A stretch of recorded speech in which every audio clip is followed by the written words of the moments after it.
One of the biggest things that I realized and what I actually heard from women tell me, and I'd be running around in circles with men, and then I would think that we were friends, we'd be breaking bread together. Yeah. And then I would hear from women like, that he doesn't like you. Oh.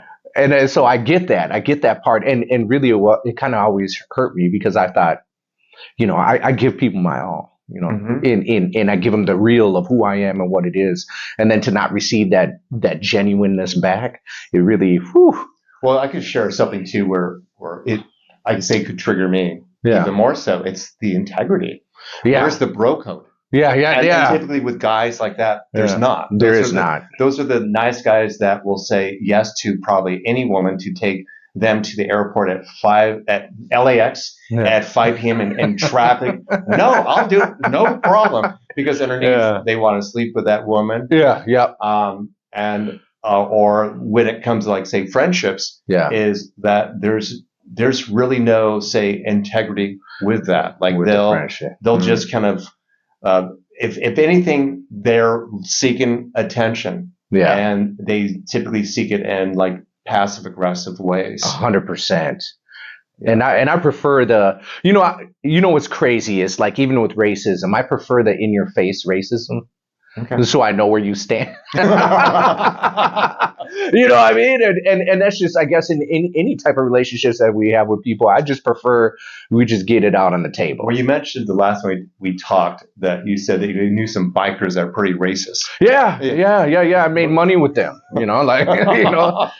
but they were straight up, Yeah, it's interesting. Well, for me, I think for at least, I'm not speaking for you, when someone is true, then I can probably count on them. And the more I can count on someone, I feel like there's more control in my environment. Yes. My own agency. Yeah. And therefore, a man who just kind of goes to the flow and he's trying to get something, he's not being true, I don't feel safe for that. Now, it's not I don't feel safe where I feel like he's going to physically hurt me. No, it's more that it's that when I plant a garden with any relationship, I hope it grows into something. 100%. And if I am having conversations, say if we're having conversations with you, we're building something. 100%. Our conversations led to this moment. 100%. And so when a man, betrays your trust, it's like, I know, it's such a letdown.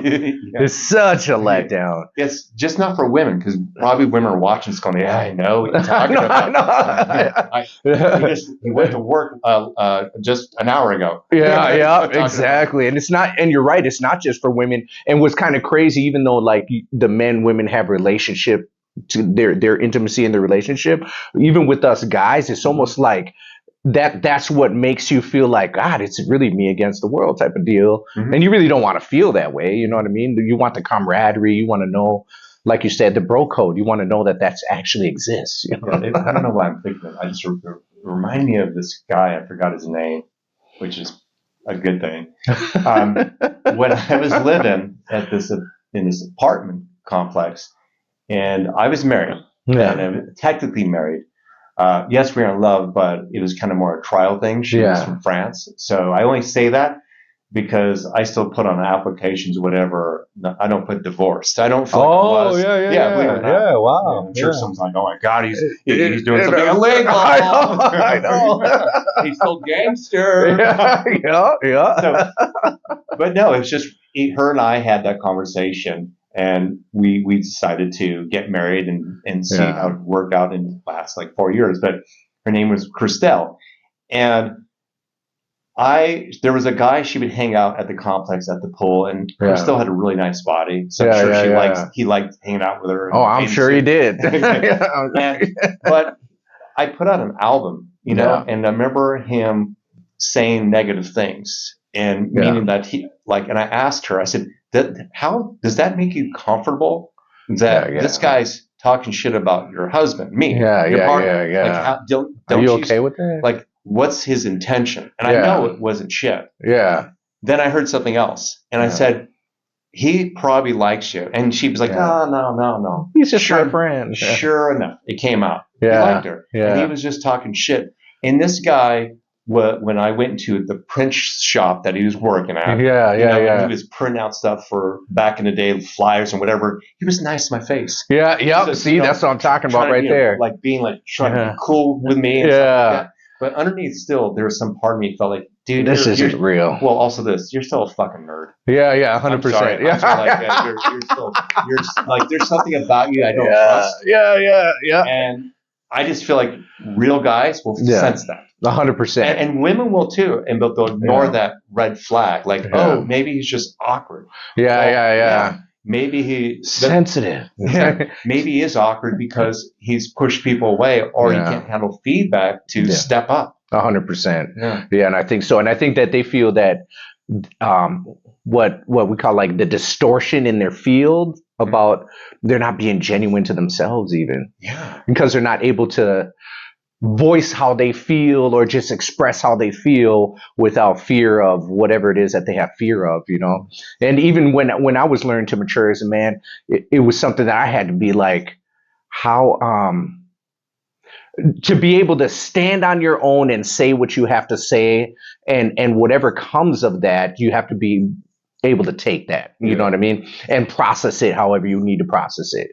And that's a big thing, and having that confidence in yourself to be able to be like, man, you know how much shit I've been through, that what you just told me, that ain't nothing, that's nothing. I got whooped my whole life. I got yelled at my whole life. Yelling at me ain't gonna do nothing, like, I'm gonna share this with you. So I don't know why I'm thinking about this, but I just remember this. So where he worked, he'd print out headshots. It's freaking Hollywood. So think about all the models that are coming through, the women. Okay. Well, I remember being there and him saying, check out this woman. And I'm like, yeah, she's attractive. Check out this woman. He shared that with my wife. Yeah. Dick, dude. Like he set you up. Well, here's the thing about it. So first off, it's not like I married someone who was insecure, like, oh my God, you still find other women to be attractive? It's just we're looking at headshots. It's freaking LA. But he used that as ammunition. Oh, wow. And you as a man, so I would say it's a generalization. Women might be used to other women being catty sometimes, gossiping and talking shit behind their back. But when it comes to, for me, like a real man, that's a bro code you don't break. And you're gonna and he totally manipulated that whole situation. Like, he's the one that's like, what about this woman? Another thing about that, it's not like when you get married or you have a girlfriend or you fall in love with somebody, just like with my wife, it's not like she doesn't know that I'm still human and I find, aesthetics pleasing. You know what I mean? It's a scientific thing. But being, even with her, and I love it, she'll tell me like, some guy was really hitting on her, and I'll be like, that's what's up.